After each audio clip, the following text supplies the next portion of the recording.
జై శ్రీరామ్. శ్రీమాత్రే నమః. శ్రీ గురుభ్యో నమః. నవంబర్ 2వ తారీఖు నుంచి నవంబర్ 8వ తారీఖు వరకు ఈ వారం యొక్క గోచార గ్రహస్థితుల ఫలితాలు. గోచార గ్రహస్థితుల ఫలితాలు తెలుసుకోవడానికి ముందుగా గోచారంలో ద్వాదశ రాశుల్లో గ్రహాల స్థితిగమనాలు ముందుగా మనం పరిశీలిద్దాం.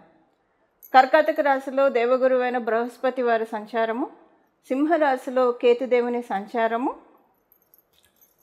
కన్యా రాశిలో శుక్రాచార్యుల వారి సంచారము. శుక్రాచార్యుల వారి సంచారం కన్యా రాశిలో 2వ తారీఖు వరకే ఉంటుంది. అంటే వీక్ స్టార్టింగ్ ఆదివారం వరకే ఉంటుంది. మిగతా రోజుల్లో ఆయన అంటే సోమవారం నుంచి కన్యా రాశి నుంచి తులారాశిలోకి ఆయన అడుగు పెడుతున్నారు. తులారాశిలో సూర్యనారాయణమూర్తి సంచారము, మంగళ మరియు బుధ సంచారము, బుధ భగవానుని సంచారము వృశ్చిక రాశిలో, అలాగే రాహుదేవుని సంచారం వచ్చేసేసి కుంభరాశిలో, వక్రించిన శనేశ్వరుని సంచారము మీనరాశిలో ఉంది. చంద్రభగవానుడు ఈ వారంలో 4 రాశులను చూడతాడు. కుంభరాశి మొదలుకొని వృషభ రాశి వరకు ఆయన సంచారం ఉంటుంది ఈ వారంలో. ఈ వారం యొక్క గోచార గ్రహస్థితులు ఇలా స్థితిలో ఉన్నారు. గోచారంలో గ్రహాలు ఇలా స్థితిలో ఉన్నాయి. గోచారంలో ఈ గ్రహగమనాలను అనుసరించి ద్వాదశ రాశుల వాళ్ళకి, ద్వాదశ లగ్నాల వాళ్ళకి ఫలితాలు మనం చూద్దాం. ఫలితాలు చూడటానికి ముందుగా ఈ వారము గోచారంలో ప్రత్యేక అంశాలు ఏవైనా ఉన్నాయా అవి ఒక్కసారి మనం పరిశీలిద్దాం. ఈ వారం చాలా ప్రత్యేకమైన విశిష్టాంశాలు చోటు చేసుకొని ఉన్నాయి మనకి గోచారంలో. అదేంటంటే 2 కేంద్రాల్లో 2 గురువుల సంచారము. అంటే 3వ తారీఖు నుంచి దైత్య గురువైన అసురు గురువైన శుక్రాచార్యుల వారి సంచారము ఆయన స్వక్షేత్రమైన మీనరాశిలో జరుగుతుంది. అలాగే గురు భగవానుడి సంచారము కర్కాటక రాశిలో. సో వీళ్ళిద్దరూ కూడా పరస్పర కేంద్రాల్లో ఉన్నారు. మనం కాలపురుషుడు కుండలిలోంచి చూస్తే చతుర్థ సప్తమ స్థానాల్లో పరస్పర కేంద్రాల్లో వీళ్ళ సంచారం ఉంది. అలాగే ఇంకొక ప్రత్యేక అంశం ఏంటంటే 3 గ్రహాలు స్వక్షేత్రంలో ఉన్నాయి. అది దైత్య గురువైన శుక్రాచార్యుల వారు తులారాశిలో, వృశ్చిక రాశిలో ఆయన స్వక్షేత్రం. అలాగే రాహు భగవానుడు ఆయనకంటూ ఒక రాశి ఉండదు, షేర్ చేసుకుంటాడు. ఆయన షేర్ చేసుకునే రాశి అయిన కుంభరాశిలో ఆయన స్థితిలో ఉన్నారు. 3 గ్రహాలు స్వక్షేత్రంలో ఉన్నాయి. 2 గ్రహాలు పరస్పర కేంద్రాల్లో ఉన్నాయి.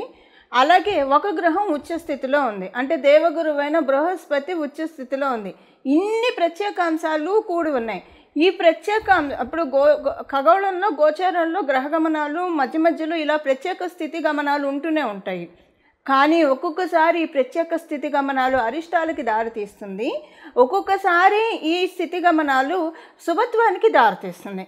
ఇప్పుడు శుభత్వానికి దారితీస్తూ ఉంది. అంటే చాలా మంచి ఒక కర్టన్ రైజర్. ఇది ప్రతి ఒక్కళ్ళకి అప్లికేబిలిటీ ఉంటుందండి. ద్వాదశ రాశుల వాళ్ళకి, ద్వాదశ లగ్నాల వాళ్ళకి యూనిక్గా అప్లికేబిలిటీ ఉంటుంది ఈ శుభాంశ అనేది. ఇప్పుడు మీకు ఒక మాటలో చెప్పాలంటే ఈ కోవిడ్ ఇవి వచ్చినప్పుడు ఎలాగైతే చాలామంది ఎఫెక్ట్ అయ్యారో, అది సపోజ్ గోచారం అనుకుందాం, ఎంతమంది ఎఫెక్ట్ అయ్యారు. సో అలాగా మంచి వచ్చినప్పుడు కూడా అందరికీ ఎఫెక్ట్ ఉంటుంది కదా. ఈ మంచి ఇప్పుడు గోచారంలో ఉన్న మంచి అందరికీ ఏదో ఒక రకంగా ఎఫెక్ట్ చూపిస్తుంది. అయితే కొంతమందికి వాళ్ళ జన్మజాతకం బాగా వీక్గా ఉంటే అప్పుడు ఇది తీసుకోలేరు. దానికోసం మనం అంటే పూర్తిగా తీసుకోలేరు. అసలంటూ తీసుకుంటారు. ఒక 30% అయితే తీసుకుంటారు, 40% తీసుకుంటారు. కానీ 70% తీసుకోవడానికి ఏం పరిహారం చేయాలో మనం చూద్దాము.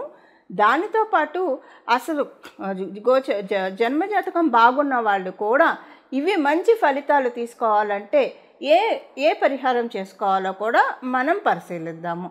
కర్కాటక రాశి కర్కాటక లగ్నాల్లో పుట్టిన వాళ్ళకి ఇప్పుడు ఉన్న ఈ శుభత్వం మీ రాశి నుంచే స్టార్ట్ అవుతుంది. మీ రాశిలో అతిచారంలో గురు భగవానుడు సంచారం చేస్తూ ఉన్నాడు. మీకు కేంద్ర కోణం, మీ లగ్నం కేంద్రం అవుతుంది, కోణం కూడా అవుతుంది. అలాగే మీకు చతుర్థ స్థానంలో శుక్రాచార్యుల వారు ఉన్నారు. సో ఒక కోణంలో ఒక కేంద్రంలో గురు భగవానుడు బృహస్పతి, అలాగే ఇంకొక కేంద్రంలో శుక్రాచార్యుల వారి సంచారం, అటు అష్టమంలో రాహు భగవానుడు సంచారం. ఈ శుభత్వాలు అలాగే మీకు పరిపూర్తి రాజయోగాన్ని ఇచ్చే కారకుడు పంచమ స్థానంలో సంచారం చేస్తూ ఉన్నారు. ఈ శుభత్వాల్లో ఇప్పుడు మనం తెలుసుకున్న అనేక శుభత్వాల్లో గురు భగవానుడు రాహు భగవానుడు కూడా ఉండడం వల్ల ఇప్పుడు మామూలుగా గురువు రాహువు శనీశ్వరుడు ఇవ్వకపోతే రాహుకేతువు శనీశ్వరుడు ఇవ్వకపోతే అది ఒక మిగతా వారం వరకో లేదా నెల వరకో ఉంటుంది. వీళ్ళిద్దరూ కూడా ఇన్వాల్వ్ అయ్యి ఉండడం వల్ల ఈ ప్రత్యేక అంశంలో ఈ వారం నుంచి మొదలుకొని ఈ సంవత్సరం లోపల మంచి మీరు కొన్ని చేంజెస్ చూస్తారు, ఒక ప్రోగ్రెసివ్ మోడ్ చూస్తారు. అంటే గ్రహ దేవతలు మీ చేత ఒక మంచి పనికి శ్రీకారం చుట్టిస్తుంది, నాంది పడుతుంది. ఈ వారం నుంచి మీ గోచార గ్రహస్థితుల రీత్యా ఏ పనికి నాంది పడుతుందో మనం ఇప్పుడు చూద్దాం. మీకు కుటుంబానికి సంబంధించిన విషయాల్లో, మీ పిల్లలకి సంబంధించిన విషయాల్లో, అలాగే మీ కెరియర్ ప్రోగ్రెషన్, ఈ 3 విషయాల్లో ఆలోచనలు చేస్తారు. ఎందుకంటే మీకు మంగళ స్ట్రెంత్ కూడా చాలా బాగా ఉండడం వల్ల, చతుర్థ స్థానంలో శుక్రాచార్యుల వారి సంచారం వల్ల ఒక మంచి పనికి శ్రీకారం చుడతారు. ఒక నాంది పడుతుంది. ఏ విషయాల్లో ఈ నాంది ప్రోగ్రెషన్ మీరు చూస్తారంటే మీ కుటుంబ వృద్ధికి, అంటే ఒక స్వగృహ యోగాన్ని కూడా ఇది కలిగిస్తుంది. ఒకవేళ మీకు స్వగృహం ఉంది అనుకోండి, ఉదాహరణకి మీరు లోన్ మీద తీసుకున్నారు అనుకోండి, ఆ లోన్ మీరు ఈ 1 ఇయర్ లోపల క్లియర్ చేసేస్తారు. లేదా కనీసం మీ జన్మజాతకం సహకరించకపోయినా 50% లోన్ అయినా మీరు క్లియర్ చేయగలుగుతారు. మీ జన్మజాతకం సహకరించకపోతే.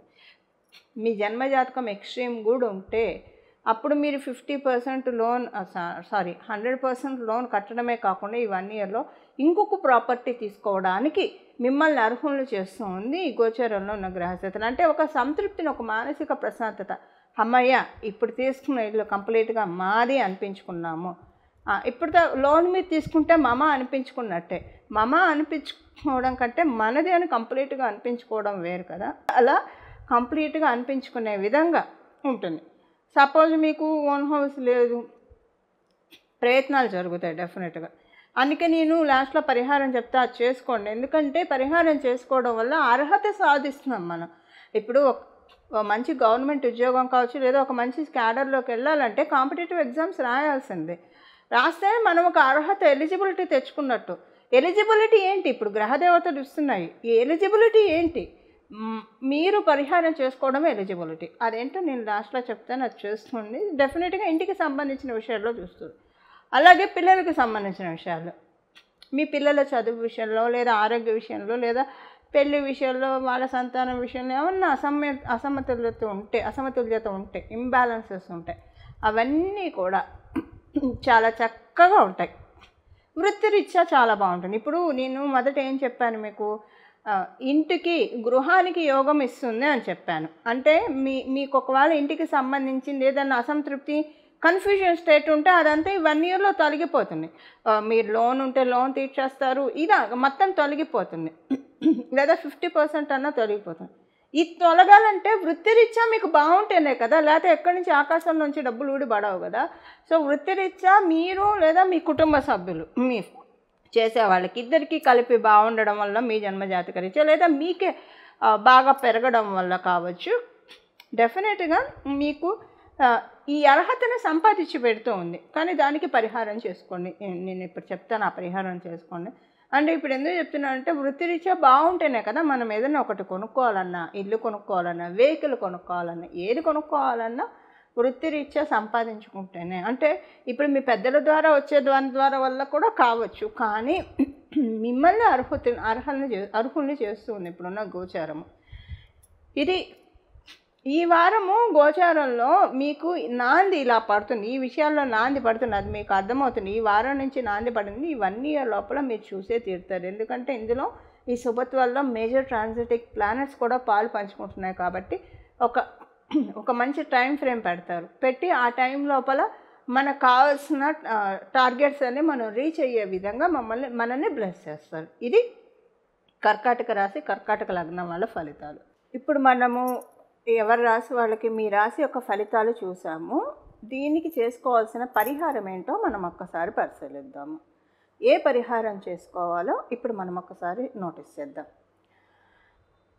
ఈ వారము చాలా శుభాంశాలతో కూడి ఉందని నేను మొదటే చెప్పాను. ఈ శుభాంశాలు మీ రాశికి ఎలాంటి ఫలితాలు ఇస్తుందో కూడా మనం చెప్పుకున్నాము. అయితే నేను స్టార్టింగ్లో యూనిక్గా ఏ శుభాంశం ఉంటుందో అందరికీ అది కూడా ఒకసారి ఇప్పుడు చెప్తాను. ద్వాదశ రాశుల వాళ్ళకి, ద్వాదశ లగ్నాల వాళ్ళకి మనశ్శాంతి ఉన్నంతలో మనశ్శాంతి. అంటే మనకి ఎంత ఇప్పుడు వేసి వేయనట్టు ఉన్నా కూడా టెన్షన్ పడేవాళ్ళు ఉంటారు. అంటే నా ఉద్దేశము ఎవరి లెవెల్లో వాళ్ళకి టెన్షన్స్ ఉంటాయి. ఒక పెద్ద బెంజ్ కార్లో తిరుగుతున్నారా, లేదా ఒక ప్యాలెస్లో ఉంటున్నారు, వాళ్ళకి టెన్షన్ లేదనుకోవడం కల్లా. ఎవరికైనా సరే, ఎవరైతే స్ట్రాంగ్ మైండెడ్ ఉంటారో వాళ్ళకి మనశ్శాంతి ఉంటుంది. ఇది ఎవరికైనా అప్లికేబిలిటీ ఉంటుంది. ఇప్పుడు ఏంటంటే ఈ గోచారంలో ఉన్న గ్రహస్థితులు అందరికీనండి, మీ పరిస్థితులు ఎలాగన్నా ఉండనియండి, వాటిల్లోంచి కొంత మిమ్మల్ని హీల్ చేస్తుంది.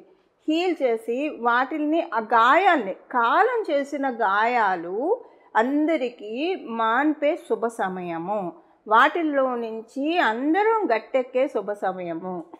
ఒక రకంగా చెప్పాలంటే అందరికీ ఏదో ఒక అంశంలో, అంటే పర్టికులర్గా ప్రతి ఒక్కళ్ళకి యూనిక్గా అప్లికేబిలిటీ అయ్యే పాయింట్, మన లైఫ్లో ఏదో ఒక ఆస్పెక్ట్లో కంప్లీట్గా మనశ్శాంతి అయితే ఉంటుంది. ఇది ఇక్కడి నుంచి స్టార్ట్ అవుతుంది. కాకపోతే ఇందులో మనకి మేజర్ ప్లానెట్స్ కూడా ఇన్వాల్వ్ అయి ఉన్నాయి కదా. ఇప్పుడున్న ఈ శుభాంశాలు అంటే గురు భగవానుడు అలాగే రాహుదేవుడు కూడా ఇన్వాల్వ్ అయి ఉండడం వల్ల వీళ్ళిద్దరికీ చాలా కాలం సంచారం చేస్తారు. గురు భగవానుడు సంవత్సర కాలం పాటు ఇలా సంచారం చేస్తారు. కాబట్టి ఇప్పుడు మనం తెలుసుకున్న ఈ శుభాంశాల్లో పెద్ద గ్రహాలు కూడా ఇన్వాల్వ్ అయి ఉన్నాయి. కాబట్టి ఇక్కడి నుంచి మొదలుకొని ఈ రాబోయే సంవత్సరంలో ఈ ఫలితం మీరు చూస్తారు. ఏదో ఒక ఆస్పెక్ట్ ఆఫ్ మీ లైఫ్లో ఏదో ఒక విషయంలో పరిపూర్తిగా మనశ్శాంతి దొరుకుతుంది. ఒకవేళ ఉదాహరణకి మీ జన్మజాతకం చాలా బలంగా ఉంటే ఒక 4-5 అంశాల్లో మనశ్శాంతిగా ఉంటుంది. అంటే తృప్తిగా అనిపిస్తుంది. ఈ భగవంతుడు దయ వల్ల ఈ విషయంలో నేను చాలా, ఇప్పుడు కొన్ని విషయాల్లో వింటూ ఉంటాం కదా, ఫ్యామిలీ విషయంలో ఐఎమ్ బ్లెస్డ్, ఒక ఫైనాన్షియల్ ట్రబుల్ ఒక్కటే ఉందను, లేకపోతే ఫైనాన్షియల్గా వీఆర్ బ్లెస్డ్, కాకపోతే పిల్లలు మాట వినట్లేదనో, పిల్లల విషయంలోనో ఇలాగే ఏదో ఒక అంశంలో అయితే మనశ్శాంతి లేకుండా ఉంటుంది. కొంతమందికి పాపం మల్టిపుల్ విషయాల్లో మనశ్శాంతి లేకుండా ఉంటుంది. సో మీ జన్మజాతకాలను అనుసరించి ఏదో ఒక అంశంలో డెఫినెట్గా మనశ్శాంతి ఉంటుంది. ఇక్కడ మొదలుకొని ఈ రాబోయే 1 ఇయర్లో ఈ విషయం ఖచ్చితంగా చూసే తీరుతారు. సెకండ్ థింగ్, ఒకవేళ మీ జన్మజాతకం బలంగా ఉంటే చాలా విషయాల్లో మనశ్శాంతిగా ఉండే అవకాశం కూడా ఉంటుంది. అది మళ్ళీ మీ జన్మజాతకాన్ని అనుసరించి ఉంటుంది.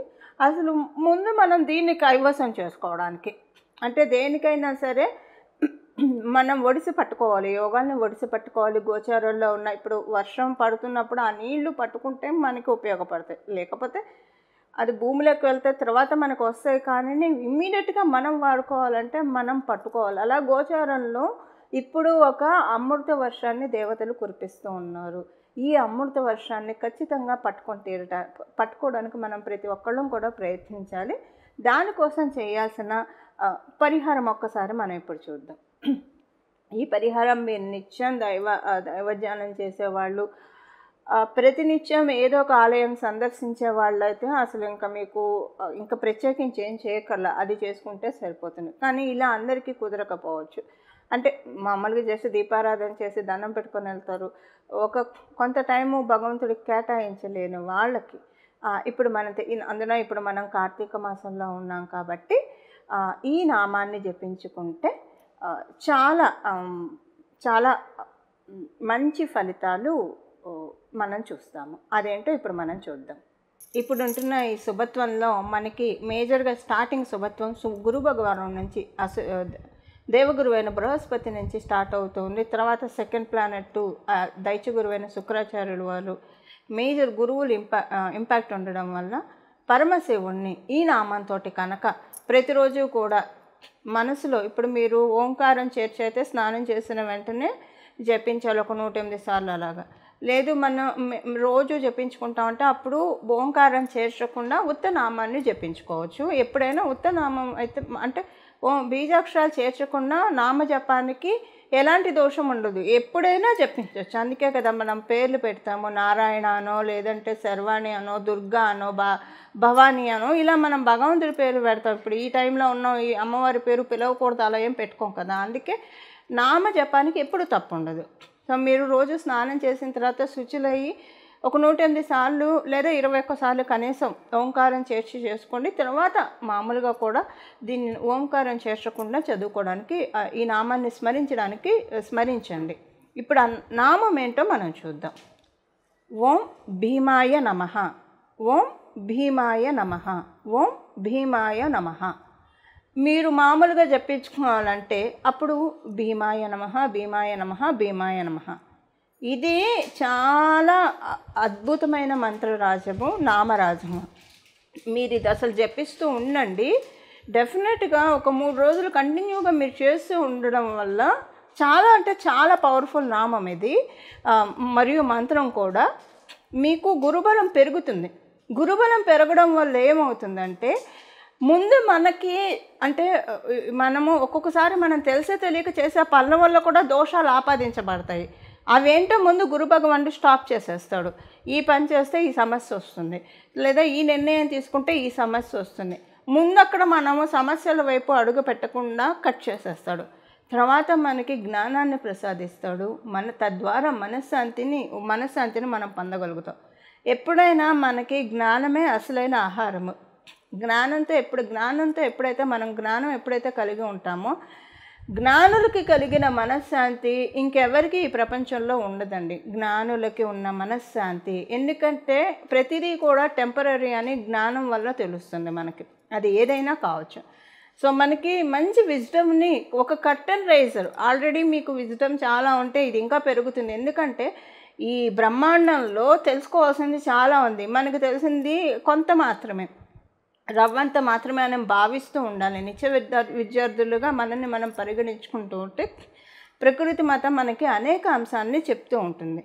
సో అందులో భాగంగా మీకు ఆల్రెడీ చాలా నాలెడ్జ్ ఉన్న వాళ్ళు అయినా సరే ఈ నామాన్ని జపించుకోవడం వల్ల మీకు ఇంకా ప్లస్ అవుతుంది. ఇది అసలు ఇంత ఆధ్యాత్మికంగా ఉన్నత శిఖరాలు ఎదగడానికి కూడా ఈ నామం సహకరిస్తుంది. అలాగే మనకి లౌకికంగా అన్ని శుభత్వాలను ఇవ్వడానికి కూడా ఈ నామం మనకి ఉపకరిస్తుంది.